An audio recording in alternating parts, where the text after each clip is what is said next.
ನೋಡಿ ಈಗ ಮಸಾಲ ಮಾಡಿ ತೋರಿಸ್ತಾ ಇದ್ದೇನಿಲ್ಲ, ಅದರ ಸಿರೀಸ್ನಲ್ಲಿ ನಾನು ಈಗ ಗರಂ ಮಸಾಲ ಹೆಂಗೆ ಮಾಡೋದು ಅಂತ ಸ್ವಲ್ಪ ಪ್ರಮಾಣದಲ್ಲಿ ತೋರಿಸ್ತಾ ಇದ್ದೀನಿ ನಾನು.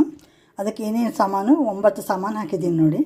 ಇದರಲ್ಲಿ ಏನೇನಿದೆ ಅಂದರೆ 1 ಸ್ಪೂನು ಬ್ಲ್ಯಾಕ್ ಪೆಪ್ಪರು, 1 ಸ್ಪೂನು ಇದು ಲವಂಗ, ಆಮೇಲೆ ಒಂದು 5 ಇದು ಹರಿ ಇಲಾಯ್ಚಿ, ಗ್ರೀನ್ ಕಾರ್ಡೆಮಮ್ಮು, ಆಮೇಲೆ ಒಂದು ಸ್ವಲ್ಪ ಕಾರ್ಡೆಮಮ್ ಮಸಾಲ ಕಾರ್ಡೆಮಮ್ ಅಂದಿರ್ತಾವಲ್ಲ ದೊಡ್ಡ ಕಾರ್ಡೆಮಮ್ಮು ಅವು ಒಂದು 5, ಆಮೇಲೆ ಒಂದು ಸ್ವಲ್ಪ ಹಜೀರಿಗೆ, ಒಂದು ದಾಲ್ಚಿನ್ನಿ ತುಂಡು, ಒಂದು ಇದು ನಟ್ಮೆಗ್ಗು, ಜಾಕಾಯಿ, ಒಂದು 3 ಪತ್ರಿ, ಇದಂದ್ರೆ ಪಲಾವ್ ಎಲೆ, ಆಮೇಲೆ ಒಂದು ಸ್ವಲ್ಪ ಜಾವಿತ್ರಿ, ಇಷ್ಟು ತೊಗೊಂಡಿದ್ದೀನಿ.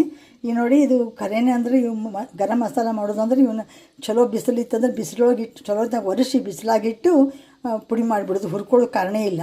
ಆದರೆ ಈಗ ಬಿಸಿಲು ಇರೋದಿಲ್ಲ ಅಂತ ಅಂದ್ಕೊಂಡು ಸ್ವಲ್ಪ ರೋಸ್ಟ್ ಮಾಡ್ಕೋಬೇಕು, ಭಾಳ ಮಾಡಬಾರ್ದು. ಎಲ್ಲ ಕೂಡ ಒಮ್ಮೆ ಸ್ವಲ್ಪ ಬಿಸಿ ಮಾಡಿ ಇಟ್ಕೊಂಡು ಆಮೇಲೆ ಮಿಕ್ಸಕ್ಕೆ ಹಾಕಿಬಿಡಬೇಕು. ಇವಾಗ ಮಾಡಿ ತೋರಿಸ್ತಾ ಇದ್ದೀನಿ ನಾನು ನಿಮಗೆ. ನೋಡಿ ಈಗ ಗರಂ ಮಸಾಲ ರೆಡಿ ಆಯಿತು. ಇದು ಭಾಳ ಸ್ಟ್ರಾಂಗ್ ಇರ್ತದೆ, ಒಂದು ಸ್ವಲ್ಪ ಹಾಕಿದ್ರೆ ಸಾಕು, ಒಂದು ಅರ್ಧ ಸ್ಪೂನಷ್ಟು ಹಾಕಿದರೆ ಸಾಕು. ಈ ರೀತಿ ನೀವು ಟ್ರೈ ಮಾಡಿ ನೋಡಿರಿ, ಚಲೋ ಅನಿಸಿದ್ರೆ ನನಗೊಂದು ಲೈಕ್ ಮಾಡಿ, ಶೇರ್ ಮಾಡಿ, ಕಾಮೆಂಟ್ ಮಾಡಿ, ಸಬ್ಸ್ಕ್ರೈಬ್ ಆಗಿ. Thank you very much for watching my channel. Thank you.